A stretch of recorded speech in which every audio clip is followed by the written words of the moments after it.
Hello, welcome to episode number 86 of CXOTalk. I am Michael Krigsman, and I am here with my fabulously glorious co-host, Vala Afshar. Vala Afshar. Actually, Vala's not here today. It's just me, and I'm here with my guest, our guest, Sameer Patel, who is the Senior Vice President for Collaboration and Networks at SAP. Sameer, how are you? Fabulous, fabulous. Happy Friday. Nice. And happy Friday to you too. And on behalf of my absent co-host and myself, we give you a strong CXOTalk welcome. Thank you. It's a lot of there's a lot of big shoes to fill there with Vala missing here, but we'll try. I know, and let's tease Vala in absentia. It's the perfect time because he can't respond. That's right. Now, Sameer, you're Senior Vice President of Collaboration and Networks. I believe I have that correct. Yes. Specifically products, right? Okay, so collaboration network products. Right. So I'm on the, I run our products and go-to-market teams at SAP. Which really includes both what we do from a collaboration standpoint, which is our flagship product by the name of SAP Jam. We can talk a little about that, and then the larger topic of how is SAP really driving connecting employees, customers, and partners outside of our transactional applications. So, Sameer, when we talk about collaboration and networks, what exactly does that mean? In this context. How long do we have? No, I'm kidding. So here's the deal, right? Let's put the customer in the center of this, right? Forget the software and the vendors and all that.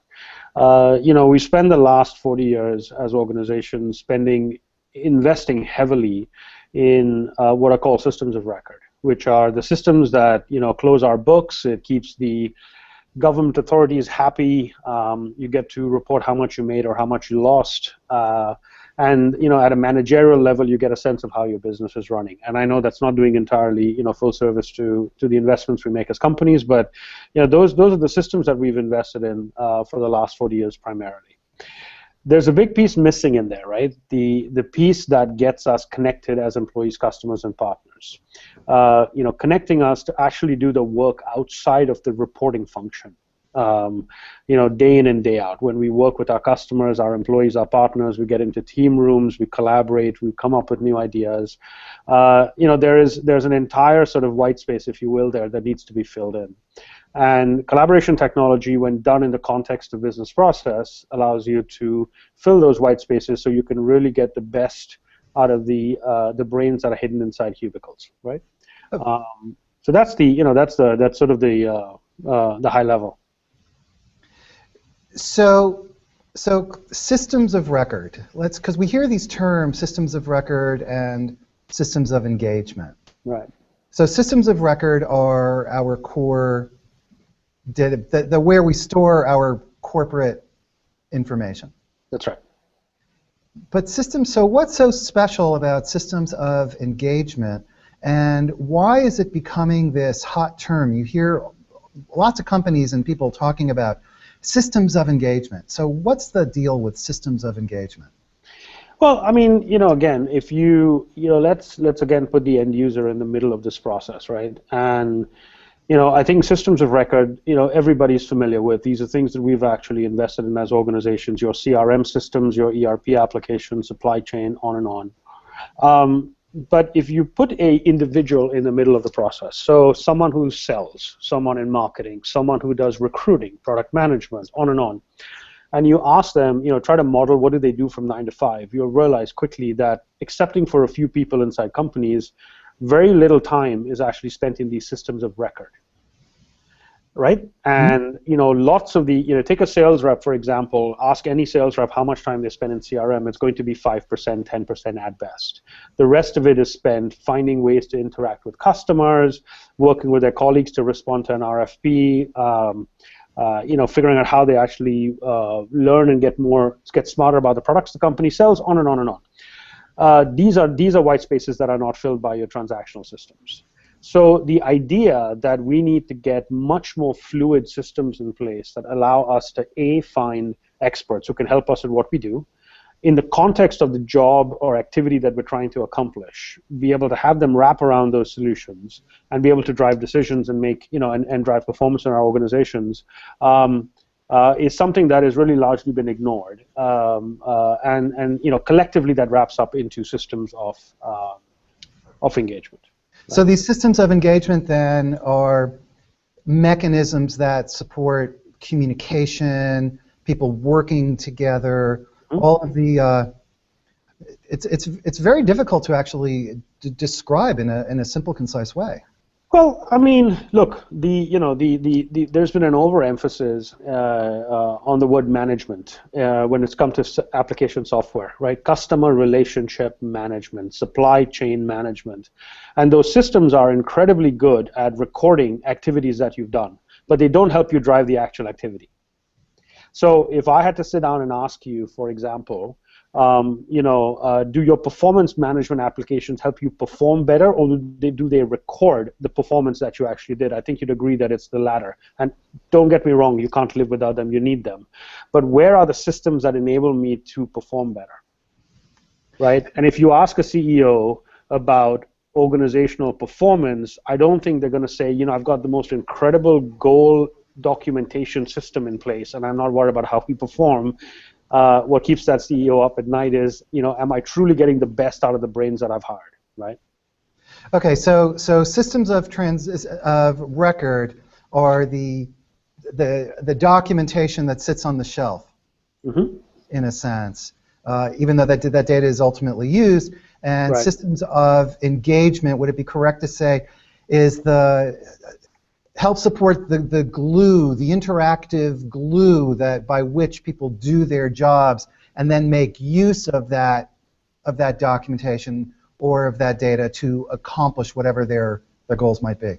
Absolutely. I think the systems of record either drive context as to why you might collaborate, right? So, for example, an opportunity shows up in your CRM system. That is the event around which you will assemble a team to respond to that opportunity, right? So that's one. And then the second is, when you finish performing, you're going to report back up into that system of record as well, right? Meaning, I completed some work, I won the opportunity, I now have to go update the system of record to say that I got the work done. 95% of the mind share for the last 40 years has been around the recording of what I did, not the help me do my job better, in a simple way, right? And that is where, to your point, which I think is, you've eloquently put it, is it's this glue that sits across all these different touch points where I might work, be that in email or in a business application. Where am I that I need the power of my network to come together to help me do what I'm doing in a much more effective way, right? And so, this is really, I believe, the early phases of that next frontier of enterprise technology. Okay, so we have systems of record, and then we have systems of engagement that are essentially the glue helping people connect the business processes and the work, right? Right. Now, let's go to the next step, and you have blogged, you're a prolific blogger, and you have blogged about networks of record. Right. So now, take us through that. Well, so I think we've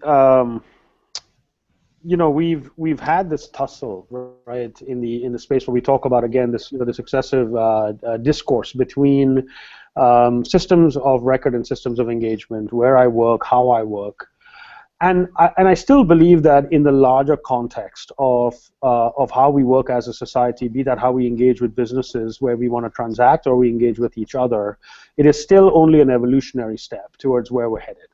And where we're headed is this idea that we will engage and transact in purpose-driven networks in different parts of our lives. That network might be a place where I am consuming information about a restaurant I might go to, or a network where I am finding the right individual I want to transact with because I need to get a cab ride across town. Or it is a network of individuals who might have a bedroom that I might want to rent when I'm visiting New York the next time. And you start to move away from, these artificial barriers between the systems that document information and the systems that actually let me find the right experts. So when you start to look at why do we need this, why is this important, I believe the early research has started to come in that shows that when, from the standpoint of me being a business, right? I'm a business, I'm an insurance company, or I am a taxi company, or I am someone trying to rent out a room. The fact that I have pools and networks where I can actually engage these individuals who might be buyers around a certain context in a more effective way gives me first right and pole position, if you will, to do commerce and to transact with them, right? So I'll throw some examples at you. Okay. If you look at what's happening today in the, some sort of industry examples, right? Consumer electronics, and I can, I have all the sort of the citations for this stuff, but I've done some research for the post that you're referring to, Michael. Fully engaged shoppers make 44% more visits per year to their preferred retailer than do active disengaged shoppers. Insurance, fully engaged policy owners will purchase 22% more types of insurance products than actively disengaged policy owners. I've got similar ones for hospitality, banking, on and on and on. The point being that if we start to look at a way to engage our customers in a very contextual way with the right kind of information and the data that they're looking for, you start to really rethink what customer relationship management really should mean. Because it's not about recording stuff about me. It's about getting out of the way, taking all the latency out of the way, and letting me respond to a certain business problem much faster than I could have ever done. And along that journey, as I engage and I ultimately transact, you begin to implicitly record a lot of information about me, about my preferences, right? So, when every time I take a cab using Uber, the amount of data that Uber just gets on me, the location, the preferences, what kind of cab I wanted. I mean, just think about how expensive it is for companies today to gather demographic data about you or me. It is so expensive, and it is so, it's just ripe for inaccuracies. But if they have data about my actual actions, the data set that's being built by me is incredibly accurate. So go ahead. No, please go ahead. I interrupted you. No, so I think when you start to look at the value of these networks that are very purpose-built around core activities that you and I perform, this distinction of building separate systems where I record data and where I engage it's just completely artificial. Because can you imagine how rich Uber's CRM system is on you and me without anyone lifting a finger, right? So, but I'm still now. We've now layered onto networks of record. Yeah. Notion of engagement, and very strongly connected with that is the data that is being actually captured, so that we can understand customer behavior and interaction based on real data as opposed to inference or application. Right. And so taking it further to going back to your original question, which is so that's great. That just talks about the power of networks, but what is the essence behind, my comment around networks of record? What I mean there is that, systems of record were the holy grail data stores on a supplier, on a customer, or an employee, right? Your HR data, your CRM data, your supply chain data.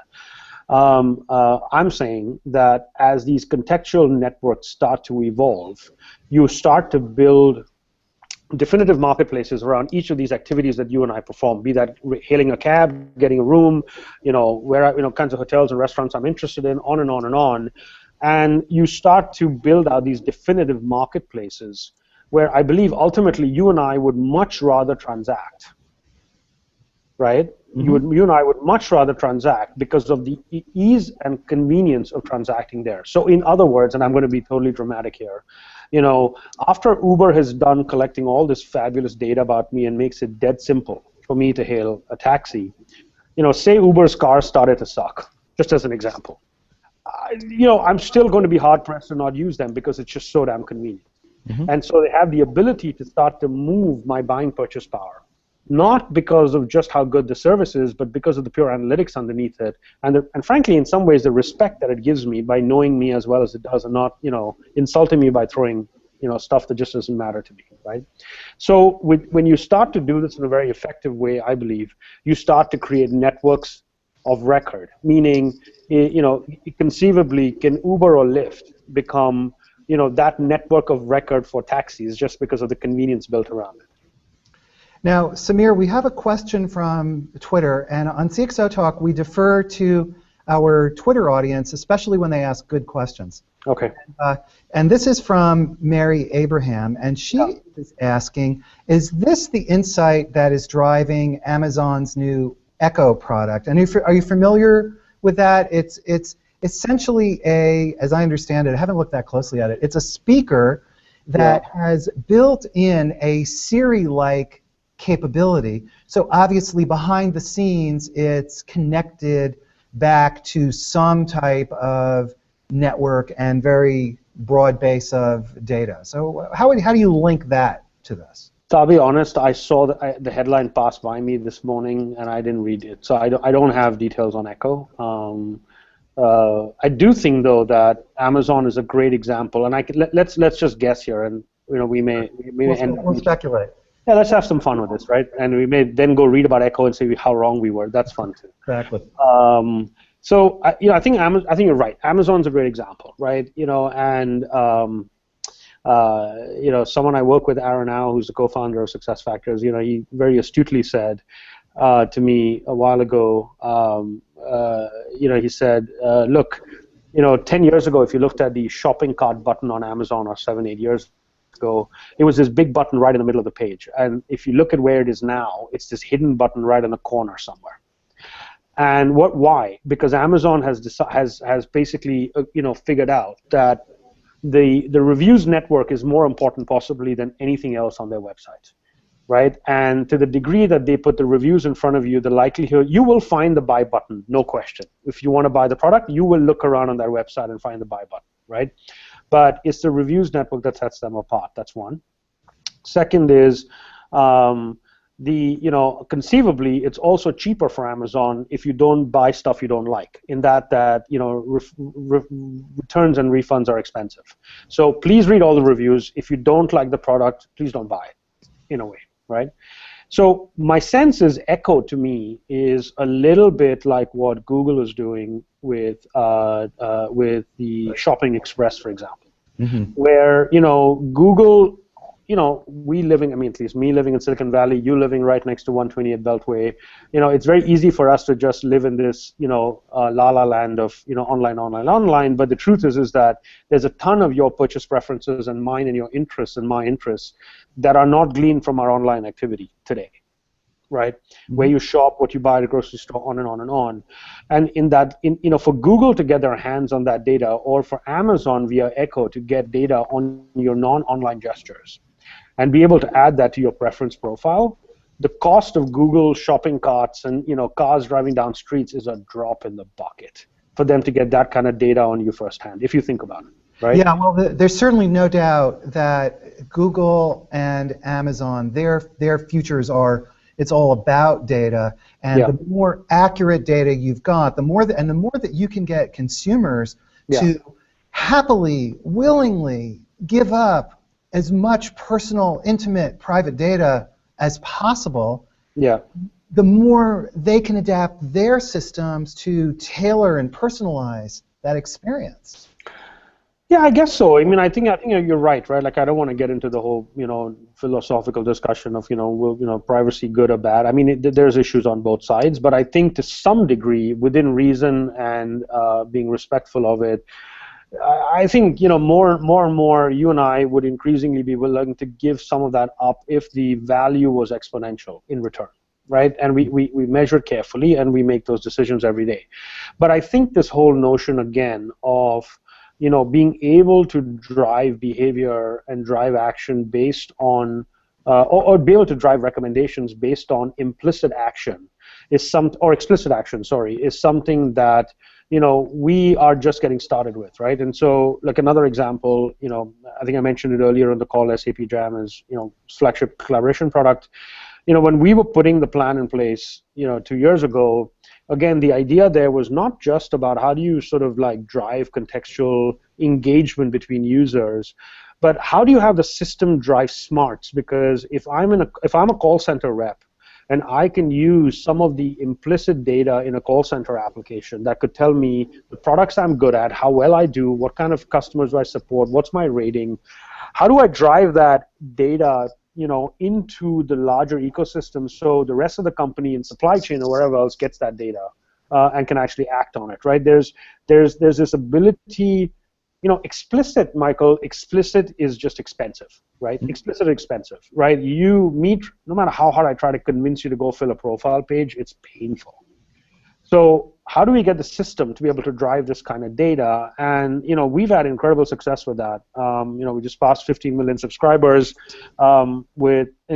customers don't look at it as, they don't look at this as just sort of a nice to have. You start to understand, the what's in it for me really, really quickly, right, across each of these processes. So this is why I was saying earlier on that like a lot of what we've seen in systems of engagement and systems of record are evolutionary towards what we're going to see at scale with these purpose-built networks, right?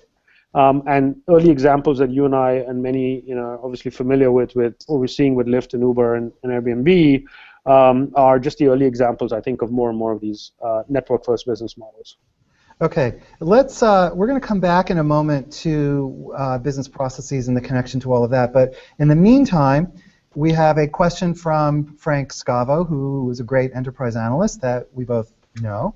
Yes. And he's asking specifically the question that we just glossed over, so we'll come back. So let's talk about this briefly, and then we'll go on. So he asks, are there concerns about employers collecting too much info on employee behavior through their use of systems of engagement? That's a great question. Yeah, I mean, yes, it's a legitimate question, but I don't, the way we deal with it, at least, right, is, and you can imagine, being that I work at SAP, we're held to a very high standard in that our customers are quite conservative, as you know. We have, between the proverbial Rockies and the Mississippi, we have those kinds of customers, not just the, early adopters, right? I think that concern is a legitimate concern. The way we deal with it is a cultural thing ultimately for an organization. So there's two things. One is how do you drive most of that decision making through the administrative consoles down to the organization, so they can turn levers up and down based on how much is shared, to conform to not just cultural realities but also geographic, right? So I think that's the first thing. I think the second thing that we have found, though, is that this does come back to what are you giving, the amount you give back to me better be 10x of what you're asking of me. And that stays true for employees as much as it does for consumers. And so the question becomes, how much are you pushing back into the organization, and you giving me as an individual value for me to say it is completely, the fact that I just let you, shared a little more information than I did before gave me back so much that I'm willing to actually do this in the context of my job. Right? There's always a trade-off. There's always a trade. There's a trade-off, but I think the lesson learned in the enterprise setting, though, is we have invested incredible amounts of development time on driving that decision making down to the administrators, and and we've I've written about this. I guess I can talk about it, but we've grown almost 10x in our subscriber base in 9 quarters, just 9 quarters, up to 15 million. We'd have never been able to do it. Let me put it this way: we would have never been able to do this in the SAP base had we not been extremely sensitive to these kinds of things. Congratulations. Right. Thank you. So Frank is a tough customer, so I know Frank is a very tough customer. Yes. Frank needs to get on Twitter and say fantastic answer. I'm kidding. Frank, we're now waiting for you. The ball is in your court. So Sameer, we've been talking about collaboration and these various systems of engagement and networks of record and so forth.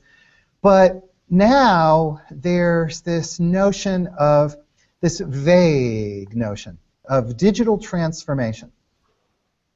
So let's sort of make the leap. How do we get from the things we were just discussing, these various systems of record and transactions and so forth, how do we make that leap to digital transformation? And what is digital transformation anyways? Yeah. Okay. So let's answer the what is digital transformation, and then before we talk about how do you make it, let's first also get what are the things you shouldn't do out of the way, right? Okay. Because I think we're starting to see some of it, and I've not really talked about it openly. I was going to write about it, but then we had this show, and I said, it's probably a good place to begin talking about it. So I think I think when you think about digital transformation, I'll again, this is we're on the air right now, so we can make some dramatic statements, right? Well, it's just between you and us. Just exactly. Is anyone else listening? Well, and of course all these people who are listening and on Twitter, right? Yeah, so go on. So if you look back in the last 40 years, there were pockets of innovation that we've seen over the last 40 years, or transformation, not innovation. We saw lots of innovation, but from the time that we went from putting paper-based processes online and trying to mimic, or not mimic, but emulate paper-based processes back, 40 years ago, when 4 engineers left IBM and started this company called SAP to create ERP and MRP systems. And you look from that point all the way through to where we have right now. There's an argument to be made that we saw tons and tons of digitization, right? But did we truly transform business processes? Because there are statistics that show that when it comes to selling, for example, 65% of the time of the average sales rep is still not spent in selling. And with all of the advancements in call center technology and how we support customers online, only 7% of customers actually said that they had a pleasurable experience through all of these new ways of communicating, be that through social media, social CRM, and on and on and on. Learning, right? We've moved learning online. It still costs almost $1,400 to create 1 hour of learning content. Mm-hmm. So my hypothesis then, or at least the one that I went down about 7 months ago to evaluate or investigate was, have we truly transformed in the last 40 years, or have we mostly been spending it digitizing? Right? Mm-hmm. Very different. Digitizing versus maybe make that distinction for us. Yeah, so we have gone and turned paper into paper into digital. We've put it online. It's it's not as analog as it used to be. It's in findable, searchable format. Be that in an in-memory database or something else. But have we, even through some of the innovation on cloud and SaaS, did we truly just copy paste what we were doing on premise, or have we fundamentally said, when you forklift out on premise technology for cloud, is it truly transforming how I actually drive business? Again, there's definitely pockets where that it's true that we transform, but largely speaking, I don't believe we did. I don't believe we have. Right, of course. By and large, we have simply taken what we already do and exposed it online. That's right. Exactly. That's my point, right? And then with cloud, we said yes, online and not on your dime, on as an operating cost versus a capex, right? Mm-hmm. And of course, with other advancements like mobile and stuff, yes, it's gotten far easier to use systems. No, I'm not denying that, but I still respectfully would debate whether there has been large-scale transformation in the last 40 years. No, and very few people, except in certain industries, pockets, as you said. No, I don't think anybody is going to disagree with that. Right. So I think, I don't know, Michael. I think people like you and the ones that I think you're alluding to who think deeply about it would agree with it, right? But I think we sometimes confuse digitization with transformation, mm-hmm. right? And I think we need to be careful about that. And I think organizations and buyers, when they look at making these big changes, sure, a percentage of them will do it because OpEx is better than CapEx, and they're just tired of the old-looking systems. I get it, right? Sure. But I don't know whether they're saying, oh wow, like my everything just changes going forward, right? So anyway, so I think that's one thing.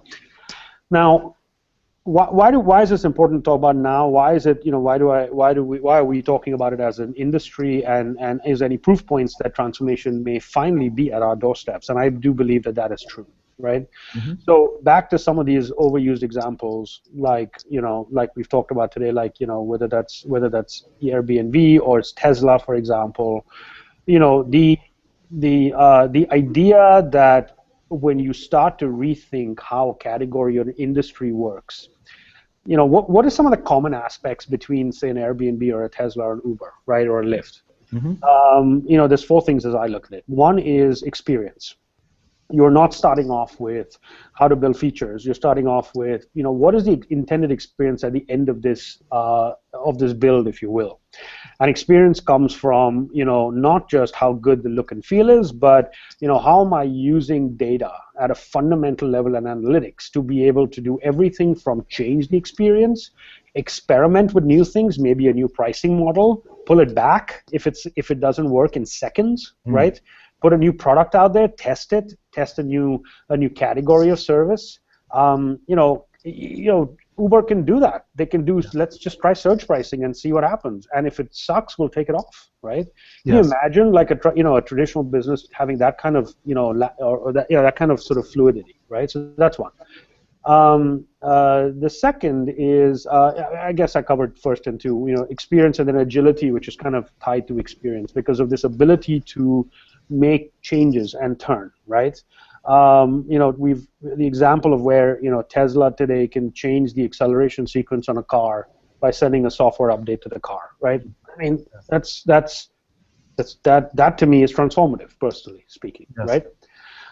Industry differentiation, right? And this is where I think, again, the power of platforms 2.0, and I hate using that, but you get what I mean, where I think we're going to take another shot at building our true software platform starting now, where, you move from not just being able to sort of build net new applications, but you look at the cloud investments that you might have made in technology today, right? You bought off-the-shelf cloud technology, but one of the things that happens with cloud technology, for all the benefits which we're all aware of on this call, I'm sure, one of the problems is that cloud technology is sort of one size fits all, right?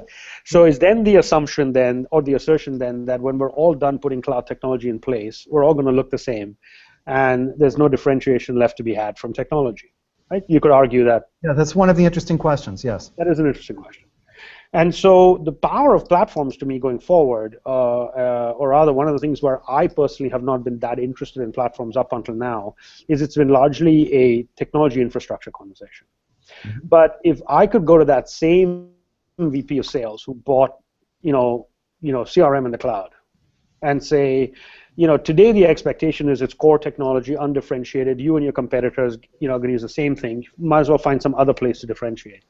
But you could say to them, there are these 4 or 5 ways for you to drive the secret sauce and how you work into your cloud-based technology using platforms, right? Now you're having a business conversation. So, for example, if I'm Nike, my core competency is R&D. How am I driving R&D, the thinking and that secret sauce into my business processes? If I'm Zappos, it is customer service. How am I tweaking cloud-based technology to drive differentiation in my customer support processes, right?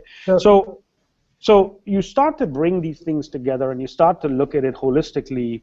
And then the fourth one is network effects, which I think we've talked a lot about. But the idea that today Uber rates not just drivers but also you and me as consumers is just completely changing the available data on both players in any marketplace. So when you look at these 4 forces, if you will, and you look how transformative companies like the ones we mentioned have begun to employ these. This is going to start to become the baseline of doing business. And so as you look at your technology vendors as a business and you look for transformation, you just have to look beyond, operational and even UX benefits of just, cloud technology. It's just the stuff that usually has been subsuming enterprise conversations. Okay, so Sameer, if I can summarize in a sense what you just said, is basically how can you bake the core DNA, the core differentiation and core benefit of a business into transformative digital processes, right? That's really the question. How do you maintain your unique suchness, the thing about your business? How do you maintain that DNA and yet at the same time change your business so now those processes are fully incorporated online using data, as you were describing, and platforms, right? Is that the basic question here? I think, yeah, I mean it is. I think to me it's networks and analytics are the core of everything, right? Because you're going to drive experiences and you're going to create sticky marketplaces like you've never had before. And that's not how we have thought about business as industries got created in the last round of creating new industries, right? The person who started Ford Motor Company wasn't starting with, I love these discussions that we have with people who talk about, Tesla's differentiation is the battery, right? And I'm like, no, it's not actually. Battery, someone can copy a battery. It's the software factory across SAP in Palo Alto that should worry a car manufacturer more so than the assembly line in Fremont, right? And so you're absolutely right. I mean, I think it is starting to understand from the foundation, what do analytics mean? How will it help me drive pricing, drive customer experience, right? Am I agile enough? And then building products up from the ground up. And I think that is a fundamentally different approach to building. And here's the kicker: not just online products, but physical products, right? Nest, Tesla, on and on and on, right? Yeah, and I think that we tend to think of digital transformation as being about marketing, but actually it's about marketing, yes, but also the operations of the company, what the company is actually doing, and how does it produce the things that it's creating. But Sameer, we have like 10 minutes left, and I have a whole lot that I have to ask you. So let's convert this into a little bit of a lightning round, because I have to get through some stuff, because while you're here, I need to pick your brain. Let's go. Anytime, man. All right. So we've been talking about digital transformation and what it is and what it's not and so forth and its attributes. Just quickly, how does an organization start to do this? How do you undertake digital transformation? What are the obstacles? Where do you even begin? Okay. So I think let's just start quickly with what you don't do. The first things first is, I find increasingly too much of a and I say this with respect, but because I don't think people are doing this intentionally, but it's happening.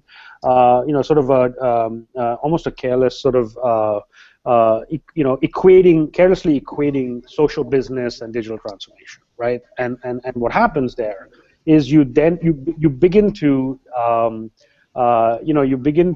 handicap the opportunity from the get-go, because you're trying to make too many analogies between the last round of sort of innovation and the new one.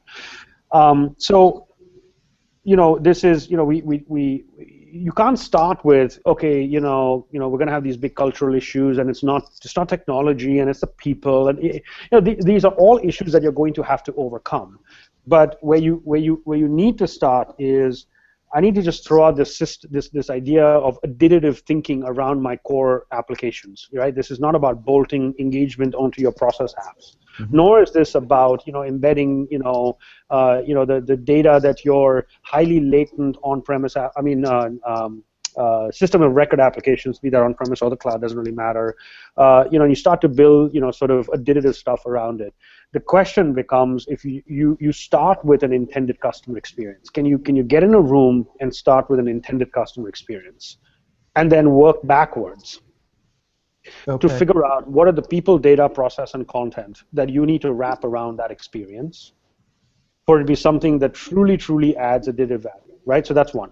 I think the second thing is if you just, and this is not my genius or anything, but if you look at one of the common threads across these successful transformative properties and marketplaces that exist, they've also gone after areas where you are finding 50 years has just created a plethora of middle men and women and people in the middle of these processes trying to get a cut along the way, and at some point you just have just overloaded processes by the time it hits the end consumer, where nobody controls the experience anymore, right? So I think where you get started here is again, it is the intended customer experience. right? That's You one. start with the end. Yeah, you start with the end, the intended customer experience, and you look at, the advances in technology today that can feed into that. So where are we with in-memory platforms today, for example, that can allow me to have real-time data, right? At SAP we do that. It's called the HANA Cloud Platform. There are others out there, but the idea that your foundation is built off of an in-memory base that can allow you to really react as fast as we've seen some of these examples, right? Do you have that ability? Second is, there is no playbook, guys, for this stuff. There is just no playbook. So the only thing you can about bet on in any of these things, and you can see that the Ubers have, is agility. And because there is no playbook, and the only thing you can have is agility, so that you can turn left, turn right, block and tackle as needed, right?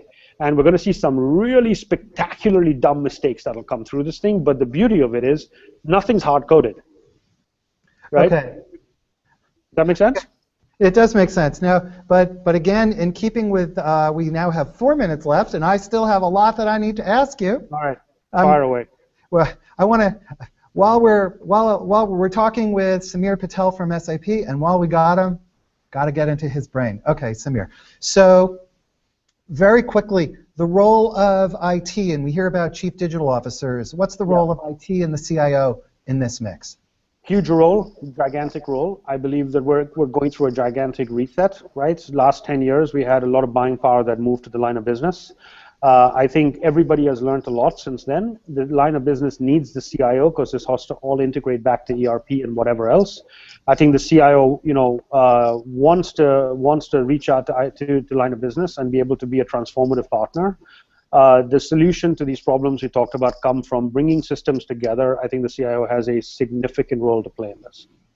Okay, then let's change gears, and I apologize to everybody. We got 3 minutes left, and there's we got this much time left, and we got this much left to talk about. I just saw Frank's question. It's outstanding. He wants to talk about beef brisket. I love it. I love Frank. I love Frank. All right, keep going, Mike. All right, the secret to beef brisket. We're going to do that one next time. Okay, so I'd like to actually shift gears because on CXOTalk we love and we're supportive of startups. So are you doing anything with startups, really quick? Yeah. Well, I mean, I'm not personally, but we are as SAP. We have a startup program that's vibrant over, I think, well over 1,300 startups now in the program, and we have a platform, an HANA Cloud Platform, that gives them the sandbox to build. And third is because of because we're ingrained into line of business and industry applications, a lot of the work and the thinking and the go-to-market that SAP brings is already kind of built out for you. So you can bring the transformative application. We've got the distribution. So and how do you view corporate startup investment programs, accelerators, and so forth? I think they're great. I think they're great. I think I would, if I would, and again, I'm just going to speak not as SAP but myself, right? I think I would look at the what is the core competency of that particular corporate venture capitalist or whatever that they bring, right? Like in SAP's case, like I said, we are in every line of business. That if that matters to you, come, right? If you want to build infrastructure or chip technology, there are other chip vendors who know that space really well and can guide you and invest in that. So I think that that's something that I would look at, certainly.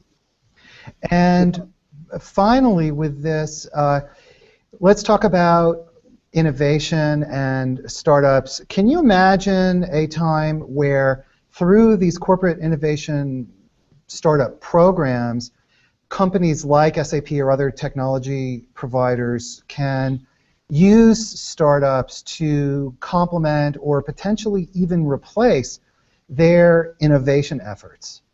So I think not can, I think we are, right? If you look at what we're doing with the HANA Cloud Platform and the opportunities that we're offering ISVs, the ability for them to, I'll talk about my own product where we were attached to the HANA Cloud Platform. We had a ISV who built out an incredible engine that really puts social profiles on steroids.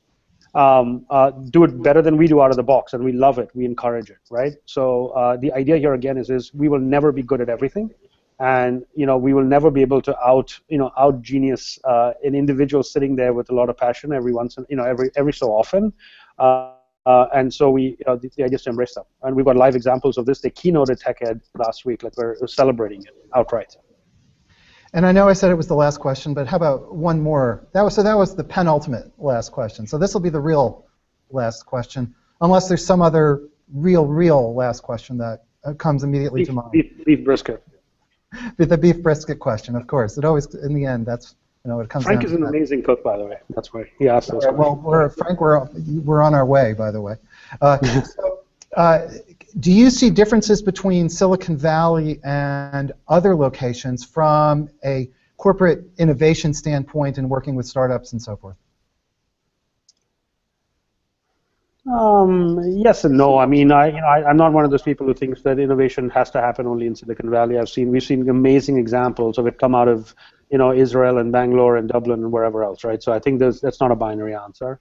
There's a probability of it being higher here in Silicon Valley, no question about it. It's encouraged. Failure is encouraged. You're not looked down on all those reasons, right? At a corporate level, honestly, I think again. So on one hand, yes, because there's a lot of intellectual brainpower and zeal around innovation in Silicon Valley. But by the same token, I would say that the experts who understand innate problems in specific industries, they're in the heartland. They're not here. Right? If I want to go and find out the next life sciences company or disruption around, agriculture and corn, you've got to go to the Midwest to just sort of understand how that works, right? So I get nervous when people get a bit too binary or flippant about this kind of stuff. Okay, and that's a great answer. The industry experts are not in Silicon Valley. Not necessarily, yeah. Okay. Well, our time is over, unfortunately. Quick 45 minutes, huh? I know. So it's been a very fast 45 minutes, and Sameer, and you hear me looking down, you see me looking down because as I'm talking and you're talking, I'm tweeting. As Vala says, your words of wisdom. So we've been talking with Sameer Patel, who is the Senior Vice President for Collaboration and Network Products at SAP. Sameer, it's been great talking with you, and I hope you will come back another time. I would love to. I appreciate it. I'm privileged. Thanks for having me, guys. And to my fabulous co-host, Vala Afshar, wherever you are out in the ether, I hope you'll come back next week. Thank you, Michael. Thank you, Sameer, and thank you, everybody, for watching, and we'll see you next week, most importantly. Bye-bye.